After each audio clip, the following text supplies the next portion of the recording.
नमस्कार, आपण पाहता हिरकणी न्यूज. हिरकणी न्यूज प्रत्येक क्षण ताज्या घडामोडी आणि महत्त्वाच्या प्रत्येक बातमीसाठी नेहमी तत्पर. कोकळे गावचे माजी उपसरपंच अमित कांबळे यांनी महावितरणला दिला आंदोलनाचा इशारा. महावितरणच्या विरोधात कोकळेंचे माजी उपसरपंच विद्यमान ग्रामपंचायत सदस्य अमित कांबळे यांनी आंदोलनाचा इशारा दिला असून उष्णतेच्या लाटेत कवटेमहांकाळ शहरासह तालुक्यातील ग्रामीण भागातील नागरिक होरपळून निघत आहे. त्यातच सतत खंडित होणाऱ्या वीज पुरवठ्यामुळे नागरिक अधिकच हैराण झाले आहेत. वीज खंडित होण्याचे प्रमाण तालुक्यातील ग्रामीण भागात तसेच कवटेमहांकाळ मधील वाड्या वस्त्यांवर सर्वाधिक आहे. अतिरिक्त भार वाढत असल्याने वीज पुरवठा खंडित होत असल्याचा दावा महावितरण करीत आहे.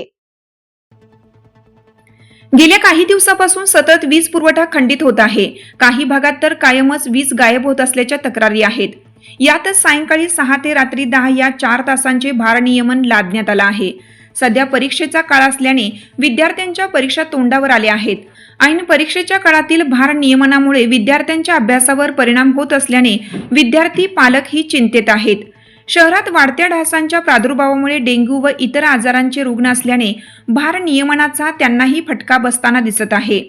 गृहिणी वर्गाला देखील रात्रीच्या स्वयंपाकाच्या अनुषंगाने अडचणींचा सामना करावा लागतोय. रात्रीच्या अंधाराचा फायदा घेत भुरट्या चोरांचे प्रमाण वाढण्याची शक्यता देखील वर्तवली जात आहे. शहराच्या तुलनेत ग्रामीण भागात मोठ्या प्रमाणात भारनियमन करण्यात येत आहे.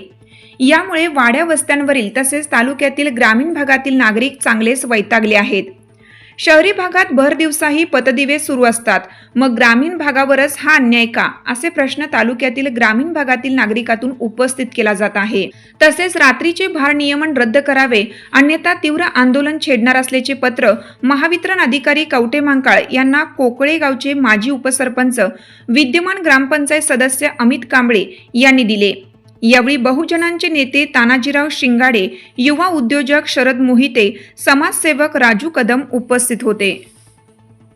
आपल्या हिरकणी न्यूज चॅनलला लाईक करा, शेअर करा आणि सबस्क्राईब करायला विसरू नका आणि रहा अपडेट.